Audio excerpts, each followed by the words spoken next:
بسم الله والصلاة والسلام على رسول الله. في هذا الفيديو إن شاء الله سنعرض كل التمارين مكررة 8 مرات والخاصة بإعلام الظهر. نبدأ على بركة الله. التمرين الأول راح يكون في وضع الاستلقاء. نبدأ بتحريك القدمين إلى الداخل وإلى الخارج 8 مرات.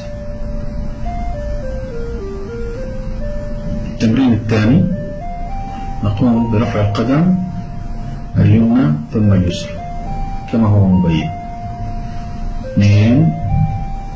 التمرين الثالث رفع القدم للأعلى 1 بعدين القدم اليسرى وبنكرر 8 مرات.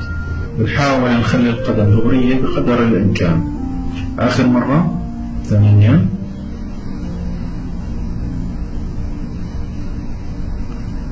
التمرين الرابع نثني القدمين ونضع القدم اليمنى على القدم اليسرى. بهذا الشكل. إذا كان في ألم بالقدم برأس القدم إذا كان في ألم برأس القدم احنا بنحاول انه نلمس القدم الاخرى بالكعب.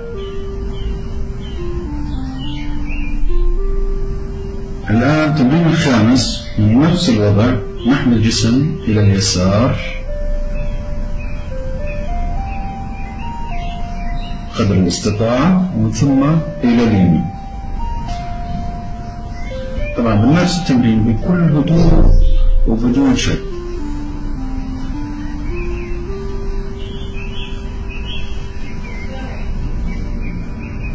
نقوم بالتمرين بدون أي استعجال بكل هدوء حتى ناخذ الفائدة ونرجوه من التمرين إن شاء الله. بنمد الجسم ونثني القدم زي ما هو موضح أمامكم وبنشد قد ما نقدر لغاية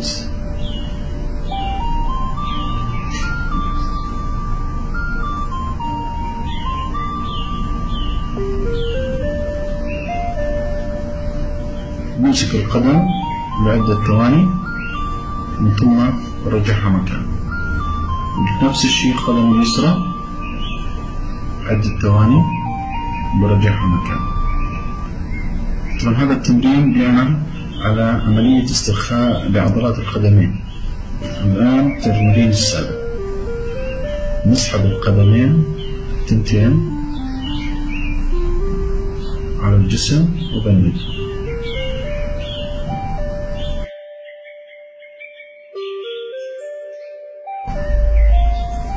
بكل هدوء وبنحاول عدم الاستعجال. الآن بنمد ايدينا على الجنب بنسوي التمرين كما هو بالشكل إلى اليسار ومن ثم إلى اليمين.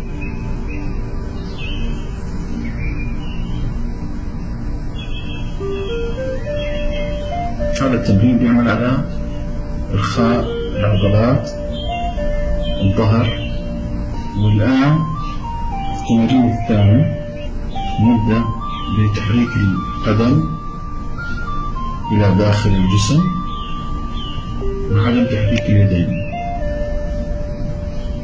وبنكرر كمان 8 مرات.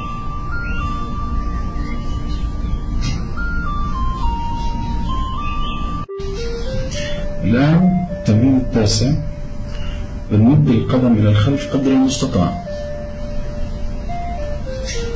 يمين بعدين شمال وبنكرر 8 مرات نفس الشيء. نحاول نمد قدمنا قدر الإمكان.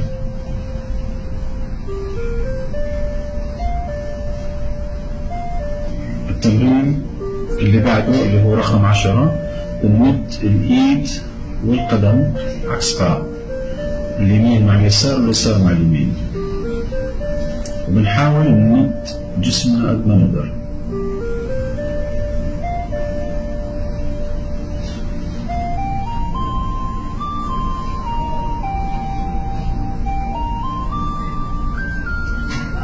ثلاثة،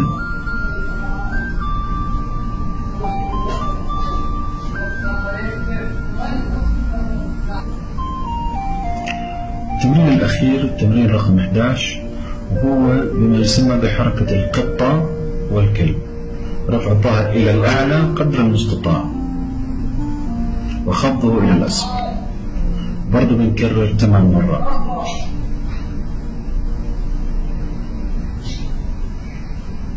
ثلاثة،